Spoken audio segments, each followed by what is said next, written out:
বন্ধুসকল, আজি মোৰ পাৰ্লাৰলৈ আকৌ এটা হাইলাইট কালাৰ আহিছিলে, চুলিত তাই হাইলাইট কৰিব। আৰু ইয়াতো মই তাই দুটা কালাৰ মিক্স কৰিছোঁ। প্ৰথমে চুলিখিনি তাই ফ্ৰণ্ট চুলিখিনি কাটিম বুলি কৈছিলে, তাইক মই বাটাৰফ্লাই হেয়াৰ কাট দিছোঁ।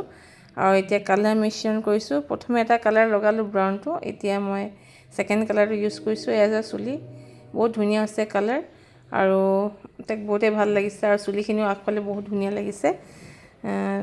এয়া চাওক ৰিজাল্ট, বহুত ধুনীয়া আছে। তাই কিন্তু চুলিত কিন্তু হেনা কৰে ৰেগুলাৰ কণ্টিনিউৱাছ কৰি, তেতিয়ানো তাই কালাৰ উঠিছে। আৰু কৰিব জানিব লাগিব হেনা কৰা চুলিত কেনেকৈ হাইলাইট কৰিব লাগে, আৰু সেই বস্তুটো টেকনিকত মই কৰিলোঁ। আৰু কালাৰটো বহুত ধুনীয়া হৈছে। আৰু বিশেষকৈ তাইক ৰ'দৰ পোহৰটো বহুত ধুনীয়া লাগিব আৰু বহুত মৰম লাগিছে। আপোনাৰ যদি ভাল লাগিছে প্লিজ লাইক এটা কমেণ্ট এটা কৰিব। আৰু যদি মোৰ পাৰ্লাৰত আহিব বিচাৰে, মোৰ পাৰ্লাৰখন আছে টেঙাখাৰ জিতু হাজৰিকা মাৰ্কেট। আৰু মই যদি দুলীয়াজানতো ছাৰ্ভিচ কৰোঁ। আৰু কণ্টেক্ট নম্বৰ বিচাৰে আপোনালোকে হোৱাটছআপত ল'ব পাৰিব। আৰু ইয়াৰ চুলিৰ ৰিজাল্টটো বহুতেই ভাল লাগিছে। আৰু মোৰ পাৰ্লাৰখন টেঙাখাটৰ জিতু হাজৰিকা মাৰ্কেটত আছে।